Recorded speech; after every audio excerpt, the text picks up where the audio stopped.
Guys నా లైఫ్‌లో చాలా మిరాకిల్స్ జరిగినాయి. అలానే మీకు కూడా జరగాలంటే నేను సింపుల్ టెక్నిక్ చెప్తాను. మామూలుగా ఇదేదో బుక్‌లో చదివాను గుర్తులేదు గానీ, దాంట్లో ఒకటి చెప్పారేంటంటే, మీరు మార్నింగ్ లేసిన వెంటనే ఇలా అనుకోండి. I'm expecting a surprise today అని చెప్పి 3 టైమ్స్ అనుకోండి. అంటే ఏంటంటే, నేను ఈరోజు ఒక మంచి థింగ్‌ని ఎక్స్‌పెక్ట్ చేస్తున్నాను. ఒక సర్ప్రైజ్‌ని ఎక్స్‌పెక్ట్ చేస్తున్నాను అని చెప్పి మీరు ఒక సబ్‌కాన్షియస్‌కి ఒక మెసేజ్ పంపిస్తే, మన బ్రెయిన్ తెలియకుండా ఏదో ఒకటి చేస్తే ఆ మ్యాజిక్ ఎలా జరుగుతుందో కూడా తెలియదు గానీ, రియాలిటీ అవుతది. ఫర్ ఎగ్జాంపుల్ నేను చిన్నది చెప్తాను.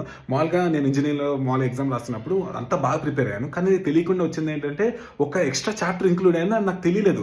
సో సడన్ గా నాకు క్వశ్చన్ దాని నుంచి వచ్చింది. సో నేను అప్పటికి ఐఎమ్ ఎక్స్పెక్టింగ్ సర్ప్రైజ్ టుడే అని అనుకున్నాను అప్పటికప్పుడు. అప్పుడు ఏమైందంటే ఫస్ట్ టైం అసలు కాలేజ్ హిస్టరీలోనే ఆ ఎగ్జామే క్యాన్సిల్ అయిపోయింది. సో ఇప్పుడు నేను అనుకున్నందుకు క్యాన్సిల్ అయినా అనట్లేదు, కానీ అయి ఉండొచ్చేమో ఎవరికి తెలుసు. తర్వాత ప్రపంచంలో టాప్ పీపుల్ నేను కలిసాను, వాళ్ళు ఇంటర్వ్యూ చేశాను, వాళ్ళ ఫ్రెండ్స్ అయ్యారు. సో అన్నిటికీ ఏంటంటే ఇలా మిరాకిల్స్ చదవడానికి ప్రతిరోజు నేను అనుకుంటా ఉంటాను, నేను ఈరోజు సర్ప్రైజ్ ఎక్స్పెక్ట్ చేస్తున్నాను అని చెప్పి ఫుల్ ఎంతూజియాస్టిక్ అనుకుంటా ఉంటాను. ఒక ట్రై చేయండి, ఒక 7 days ట్రై చేసి చూస్తారా. ఒకవేళ మీరు ట్రై చేస్తానంటే ఫాలో కొట్టి కింద నేను చేశానని చెప్పి రాయండి. ఓకేనా, నేను రిప్లై ఇస్తాను అందరికి.